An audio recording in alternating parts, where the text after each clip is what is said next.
thank David and the team for leading us in worship. Privileged to have with us this weekend Coach Mike Gottfried. Mike was a coach at Kansas University for many years, head coach at the University of Pittsburgh for 4 years.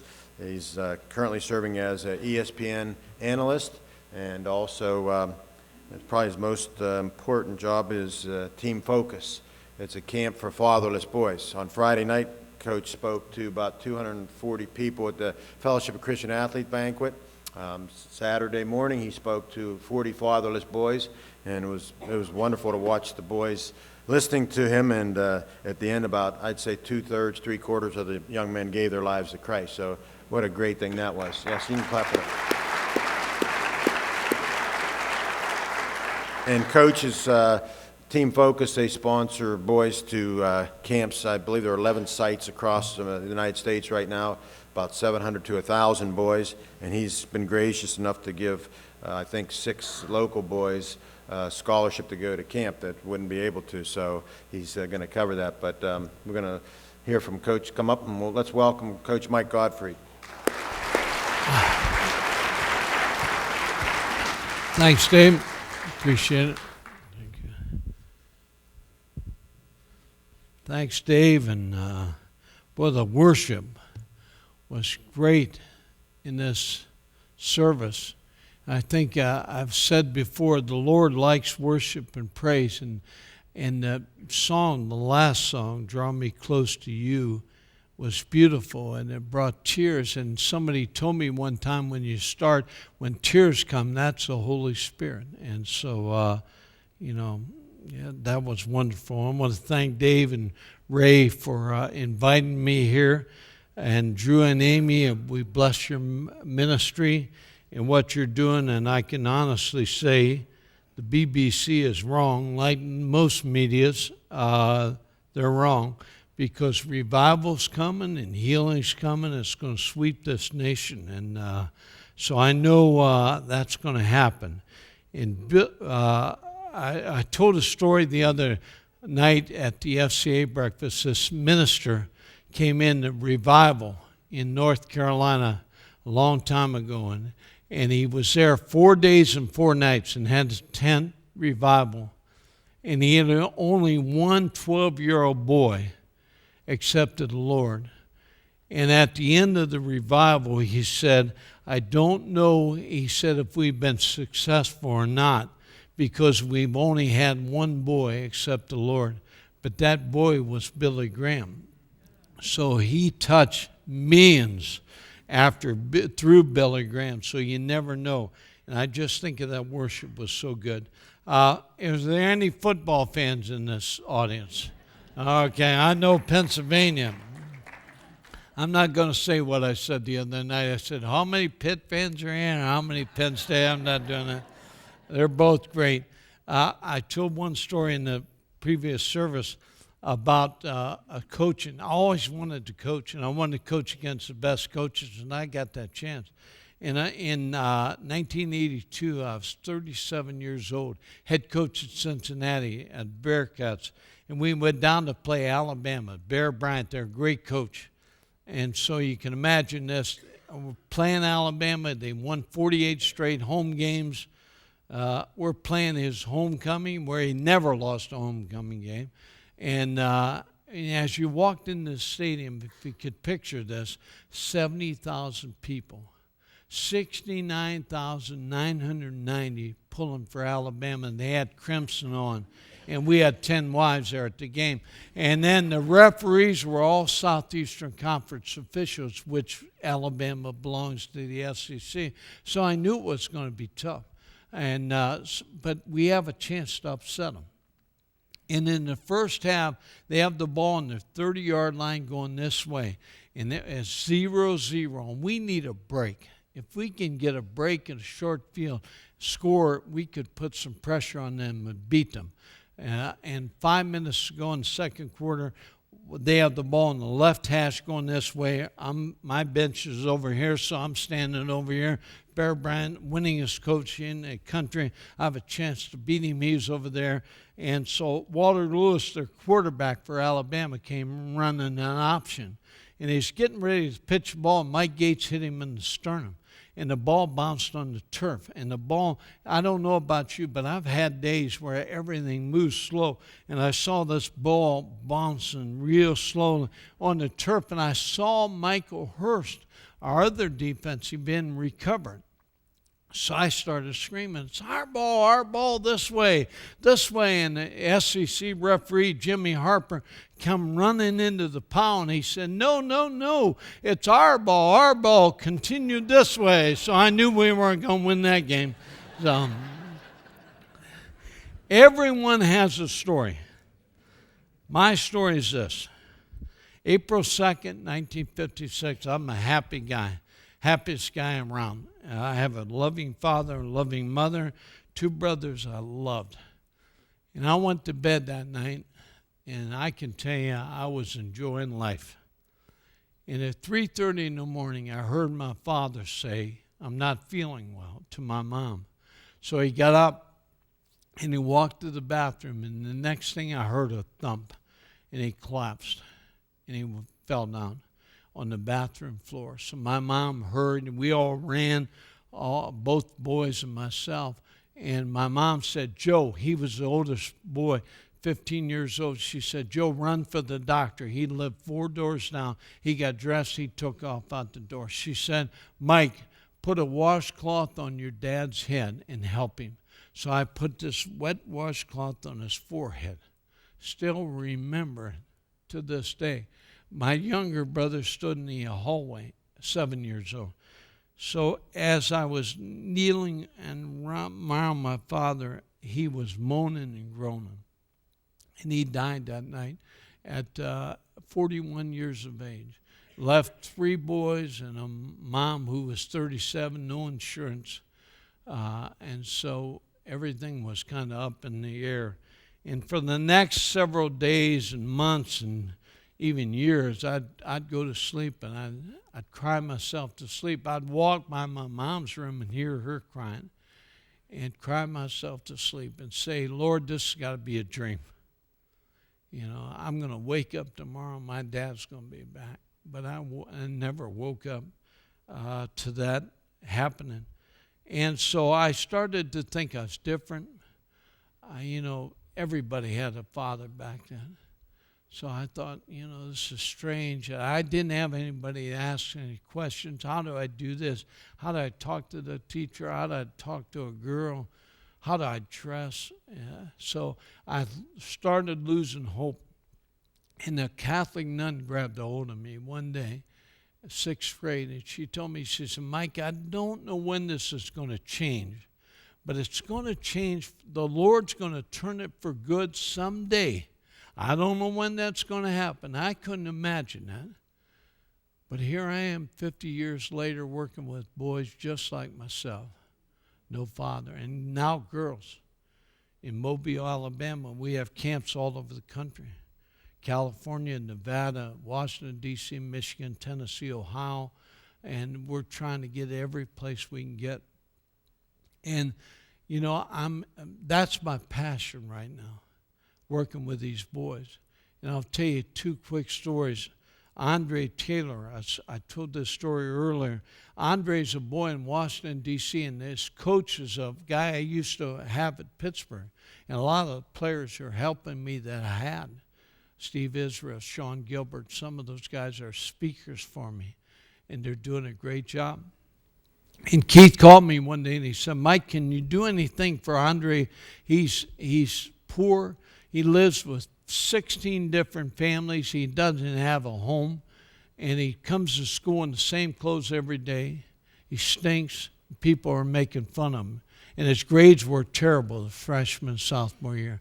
I got off the phone, and Jim Farmer was standing with me. He's the vice president of GMAC. He said, Mike, am I about his size? And I said, yeah, you're close. He said, I'll take care of that clothes problem. So he sent me a bunch of clothes, never been worn.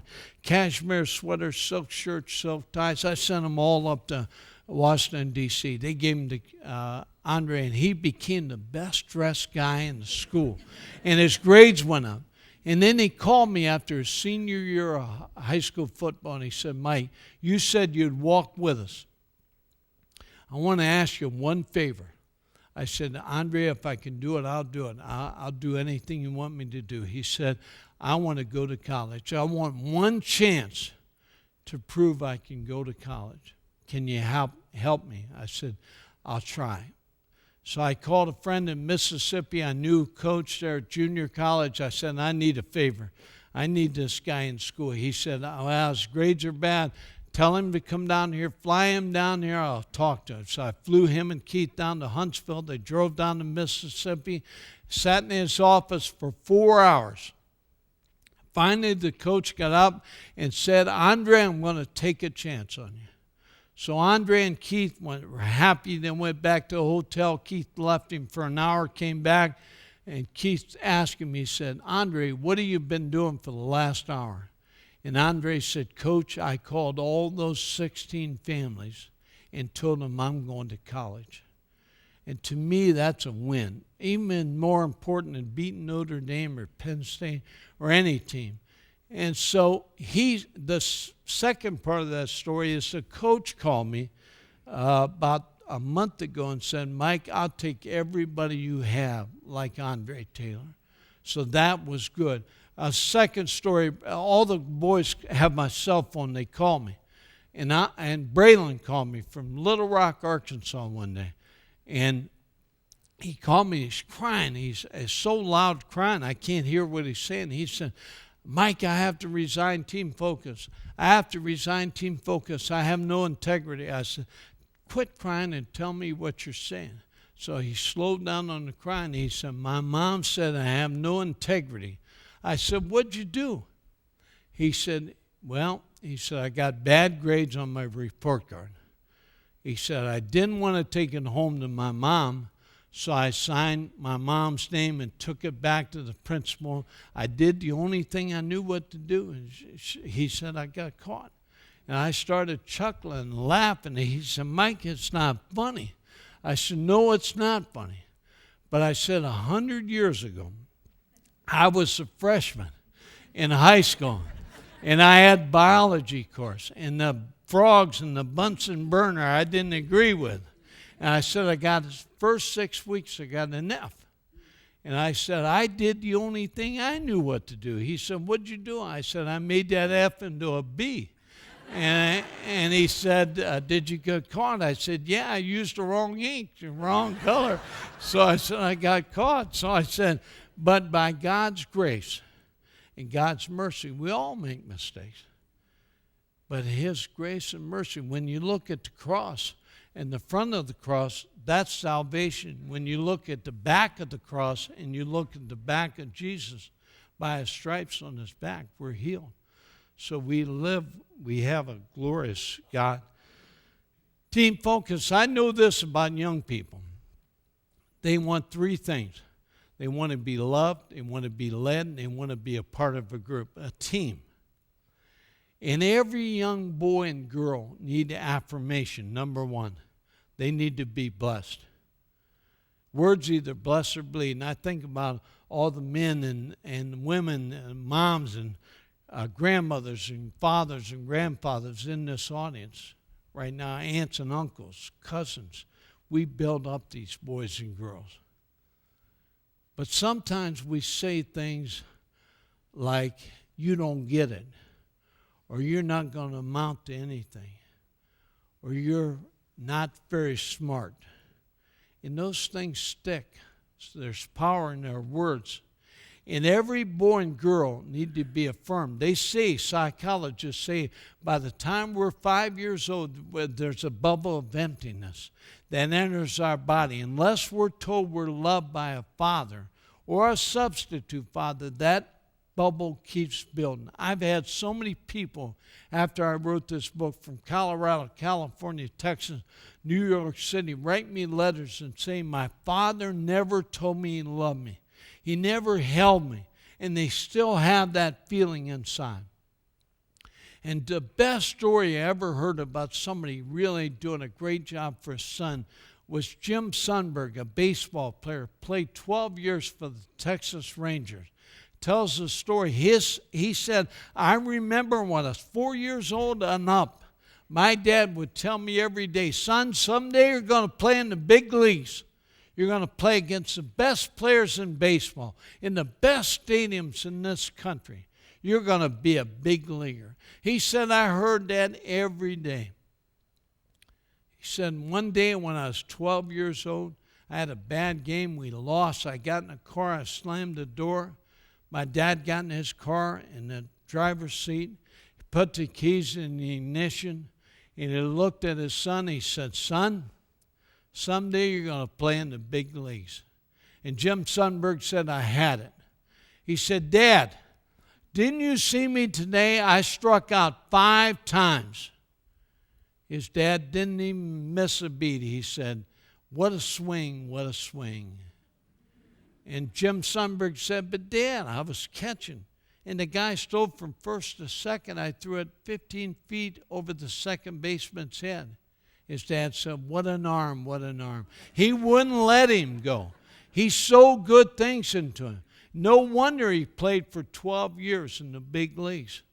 Les Steckel, who was the head of the Fellowship of Christian Athletes, I told that story in Nashville, Tennessee. He followed me to the podium, and he made one comment. He said, that is so true. He said, when I was a football player, I thought I was the fastest guy on the team. He said, I was fast. In my mind, I was fast.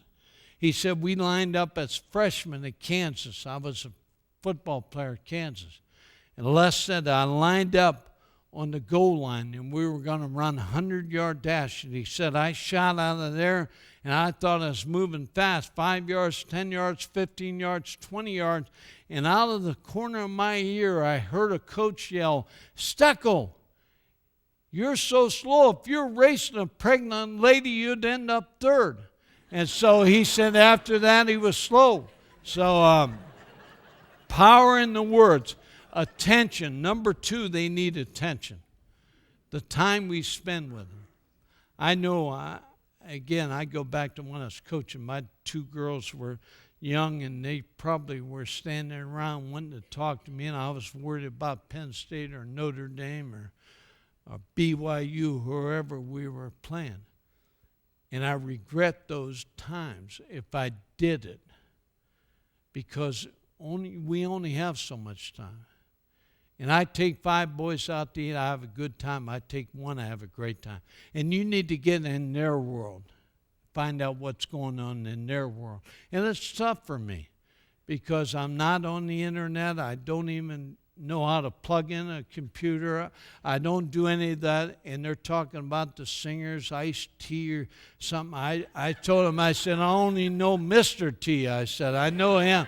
I don't know iced tea, but I'm trying. And Chicken Soup for the Soul. The books you see all the time, and one guy wrote a story about this guy and his wife who had 3 daughters, 11, 7, and 3. He would take the 11-year-old out. The father would take the 11-year-old daughter out on Monday and for their date at McDonald's. And he'd talk to her, and he'd bring her home, and she'd be happy. And he'd take the 7-year-old out on Tuesday to McDonald's. One night, Tuesday night, he brought the 7-year-old home, and she was so happy. And the 3-year-old daughter went up to him, and she said, Daddy, when you going to take me to McDonald's for my night?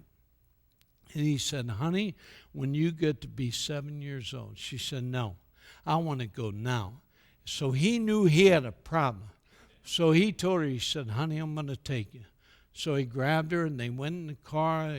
They went to McDonald's. They ordered the big meals, and they're sitting down there, and he grabbed her little chubby hand and started talking to her. He said, honey, your mom and I love you. You're the best young 3-year-old in this world. We love you. You're a great sister to your other 2 sisters. You help them. You help around the house with chores.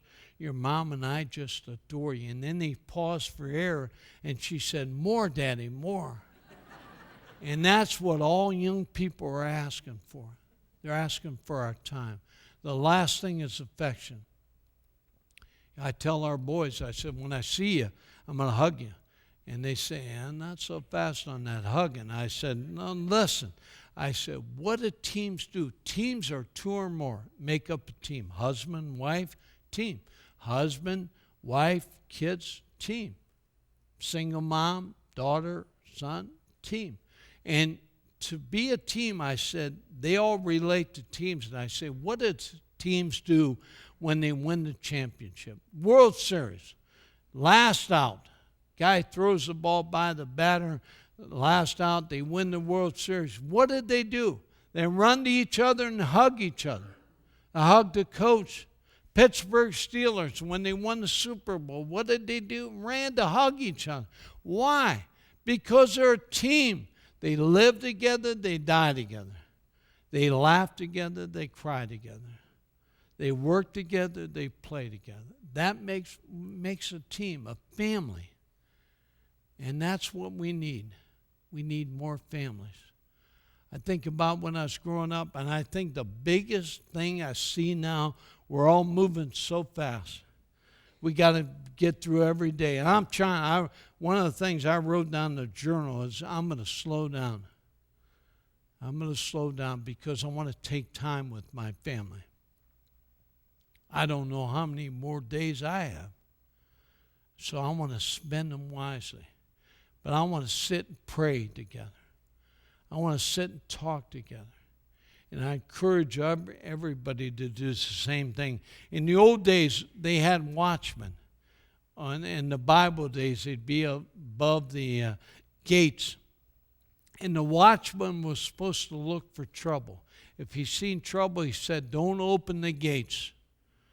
If he saw something good, he'd say, open the gates, let's take that in. But trouble, lock the gates.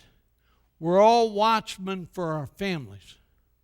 We have to be watchmen because we do have a devil that's on the prowl to kill and to steal and to rob.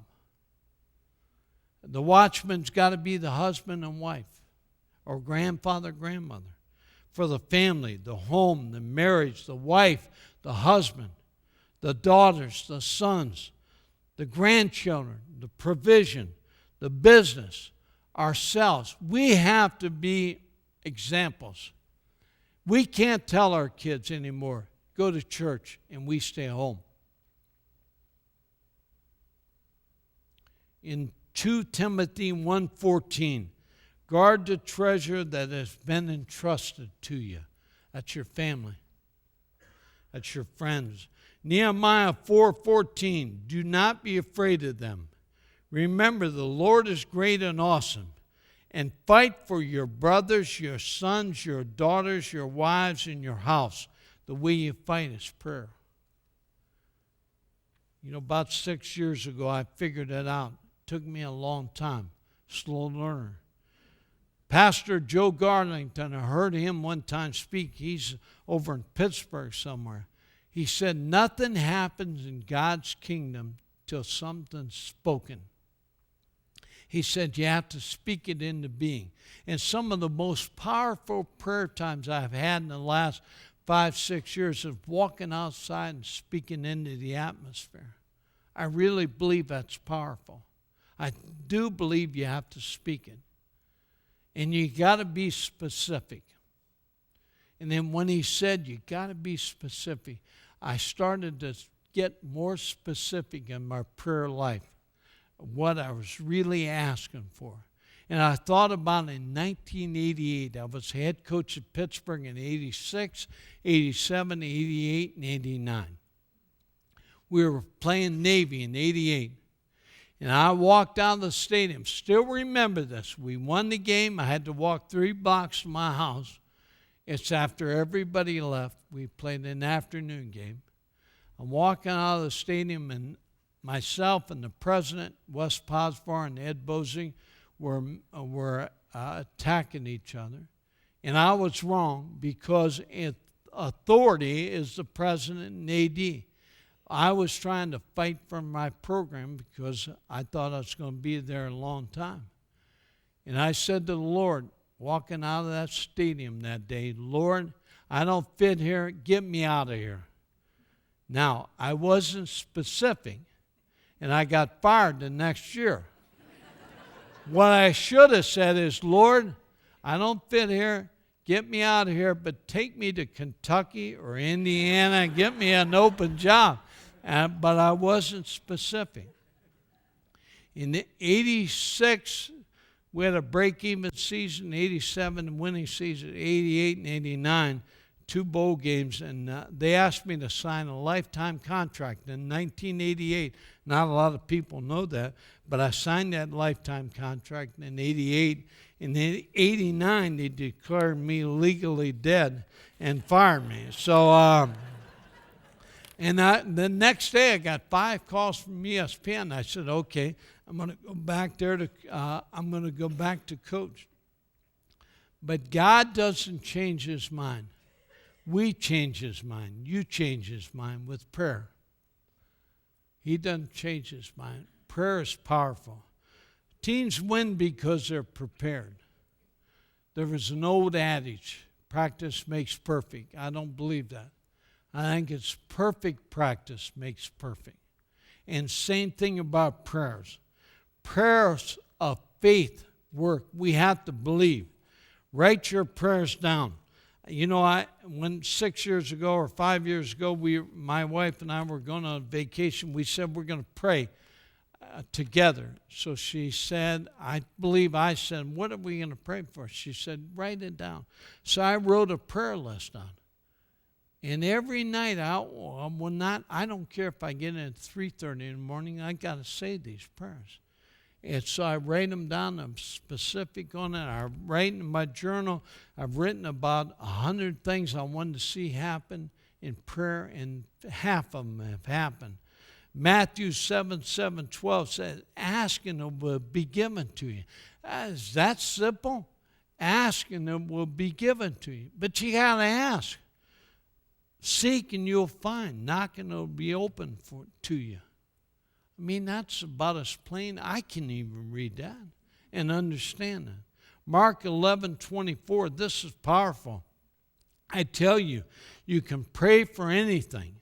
And if you believe that you received it, it will be yours. You know what that means? It's a done deal. If you believe what you're praying for is going to happen, it's a done deal. Martin Luther, the reformer, he said, I have held many things in my hand, and I've lost them all. But whatever I have placed in God's hand, I still possess. That's big. Elijah, we have to pray like Elijah did. Elijah believed. He believed it was a drought in Elijah's time. The king asked him, he said, Elijah, pray for rain. He went to the top of the mountain, got on his knees, put his head down, and prayed, but he believed it was going to rain. He sent his assistant 6 times to the ocean. He ran to the ocean. He came back and he said, no clouds, clear skies, bright, sunny, no clouds. He said, sent him back the 7th time. He said, it's going to rain. It's going to rain. I'm praying for rain. I believe it's going to rain. Guy came back the 7th time. He said, there's a little cloud about the size of your hand. He said, call Ahab. He said, tell him he's better move right now. The rains are coming. It's going to pour. He believed it, and it did pour. But you have to believe. Malachi 3, his blessings are so abundant, we cannot receive all of them in this life. What that means is we're going to be so blessed if we continue to pray and do the right things that the Lord's going to bless us with so many things. He can't give them all to us. And then Psalm 37, trust in the Lord and do good. Delight yourself also in the Lord, and he shall give you the desires of your heart. So he's saying, trust in me, delight yourself in me, and I'll give you whatever you want. You know, it's funny, that verse, when I got fired at Pitt, I went down to Mobile, Alabama, moved down there with the idea to be there a year, go back into coaching. And I sat in churches just like this, in Mobile, Alabama, and traveling around with ESPN. And I'd get on my knees and I'd say, Lord, In the Bible, it says, you'll give me the desires of my heart. And the desires of my heart is to go back and coach. I love coaching. I want to coach. Let me prove that they were wrong.